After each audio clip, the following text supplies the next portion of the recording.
What's up, gamers? This is Sugarmouse Twin, also known as Ninja, bringing you another episode of Gamer's Voice. This week's topic was brought to me by Kristen Stoll in the comments of the last video, and just like you guys, you can give me the idea for next week's video in the comment section of this video. So this one is going to be on indie horror, and I got my buddy Jay Lurvy to talk to me about it. So, Jay, what do you think of whenever I say indie horror? Okay, when I think of indie horror games, I'm thinking of the games that are just produced by small companies, and they stay true to both gaming and horror genre.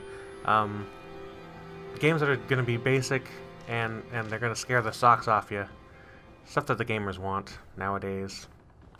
So, what do you think has kind of helped give rise to this? Because when I think of indie horror, I think of games like what PewDiePie plays with like Slenderman and stuff like that, or even Don't Starve, which was kind of a survival indie horror game. What do you think about? Do you think that that's what's really has spurred the industry to continue making these, or do you think there's just a demand straight up for it? I definitely think those YouTubers that play them, they are helping the industry a lot. You got, like I said, you got PewDiePie, Markiplier, Jacksepticeye playing these games and showing how much fun they can be. Again, they're pretty basic, but they're entertaining, and they're not costing $60 to play hours worth of games. You get them off of Origin and Steam. I couldn't think of Steam. That's it. Yeah, you get them off of Steam and Origin, a couple bucks, $20 maybe for a higher quality one, but still good games, and you're supporting indie artists who aren't with the big companies and stuff. So have you really played any sort of indie games, or is it just kind of something that you shy away from? Because I personally, I get the shit scared out of me at anything, so I don't really like playing that because I don't find it fun to play a game just to be scared. Like when I play a zombie game, I want to be able to kill the thing that's chasing me, and I feel like they take away that sense of protection like your character gives you because you are defenseless. Do you like this? I personally don't, but what about you? I don't really play those games a lot because the same reason. I don't like to get scared too much. I have an active imagination, and there are nights where I'm like, oh, Slenderman's coming to get me, I can't sleep. But one of the games I've been playing recently is called The Long Dark, and it's a survival.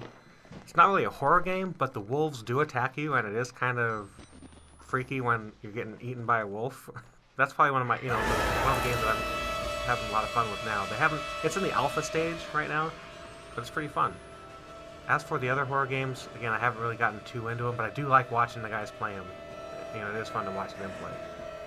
So, would you rather there be more of a AAA scene with this instead of doing the indie horror, or do you feel like it's just kind of a niche? Because I feel like we've got like the Resident Evils, we've got recently Bethesda released, what was that one called? The Evil Within, which kind of gave you a little bit more options of what you were doing, but it didn't feel like it was a it felt more of like a shooter, less than a survival horror. Do you think that if a lot of these little indie projects like Slenderman or Don't Starve or Outlast was one that was really good that I watched, I think it was Markiplier play, that was pretty good. Do you think that if that kind of went AAA and they had a bigger studio and a bigger budget, do you think that those would be better, or do you think it would ruin it, kind of like how the Resident Evil series has gotten just shitty over the years? Yeah, I think it would take away from what they are. It's kind of like movies. You got the indie movies, which are great and artistic, and they're really exciting for people who are into that scene. And then you got the big budget ones, which are just a bunch of flash and a bunch of pretty. And I think these indie games, I think they need to stay indie because they're true to what they need to be. They're pretty. They're artistic. They're not big budget, spending millions of dollars, and then you get a letdown. Because lately there've been a bunch of games who are getting hyped, and when they come out, they're just kind of letdowns for people. I've heard that. What was that one that just came out? Oh, the Order 1886. Yeah, I heard that one was really hyped up and just kind of a letdown. But when you get an indie game, you're not really expecting much, and when it is good, you're really excited and you want to share it with your friends and you want to make videos of you playing it and getting your pants scared off. Yeah, I think they need to stay indie. I think that as long as they stay in the market and the niche that they've come to kind of fulfill, that Yeah. they'll be safe there. It's whenever you start venturing out of that that it's going to really cause some issues, and I think that the community might lash out whenever it goes like that because it ruins it. You know, you like you said, the Order 1886 was absolute garbage. Too many cutscenes. It was too well hyped. There wasn't enough gameplay. It was a launch title that got delayed for a year and came out way after the newness had worn off. That new car smell had kind of wafted off of the PS4, and so I feel like that would have been way better had we gotten it then.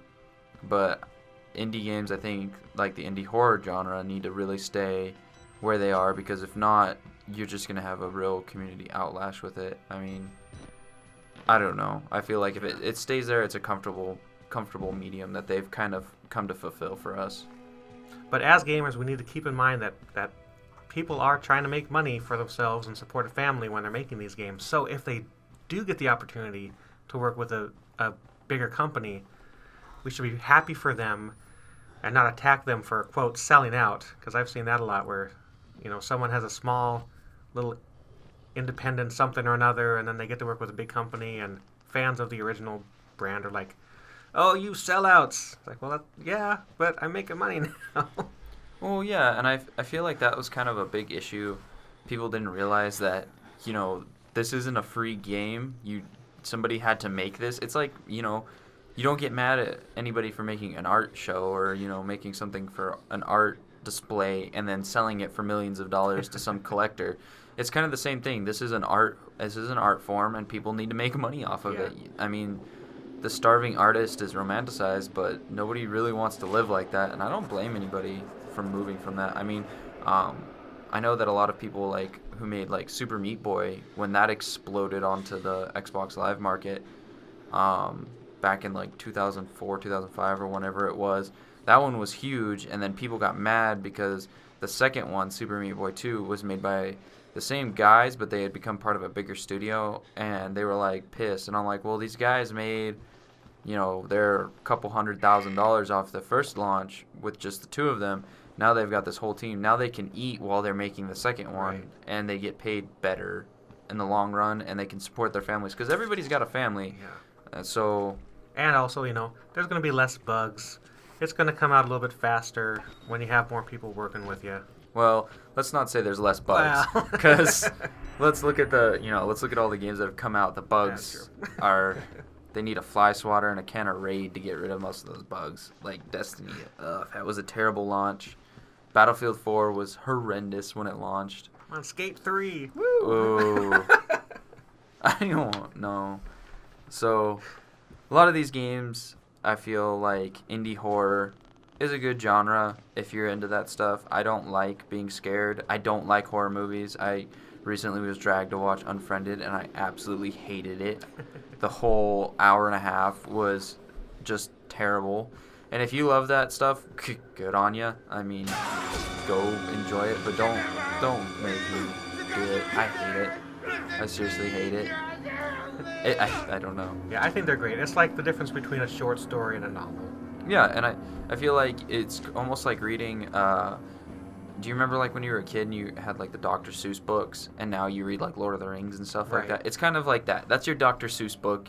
You get your little snippet. You get to read your Cat in the Hat, get scared by some grotesque woman or faceless monster or something, and then you go back to playing your Battlefields and your whatever. I don't feel like that needs to change so much. I feel like they should maybe do a better job of marketing them and make sure that if these games do come out that they're complete, because you only have one shot as an indie studio, and if you fuck that up, then that's worse than releasing an alpha, which if you release an alpha, that's a scary territory too. That's a whole different can of worms there. But Yeah. You did know that Lord of the Rings is a children's book, right? It's a youth novel. the original? Yeah. As an adult, we're reading children's books. No, not like Cat in the Hat, but yeah. I'm sorry. Well, okay. That's okay. I can't read anything. I like youth novels. So, guys, that is it for this week's episode of Gamer's Voice. Like I said earlier, leave a comment down below. Let me know what you guys want to see next week. If you like this, leave a like and a subscribe too, so that way I know to keep doing these. And for any feedback or anything else, make sure to leave it down in the comment section, guys. I will catch you in the next one.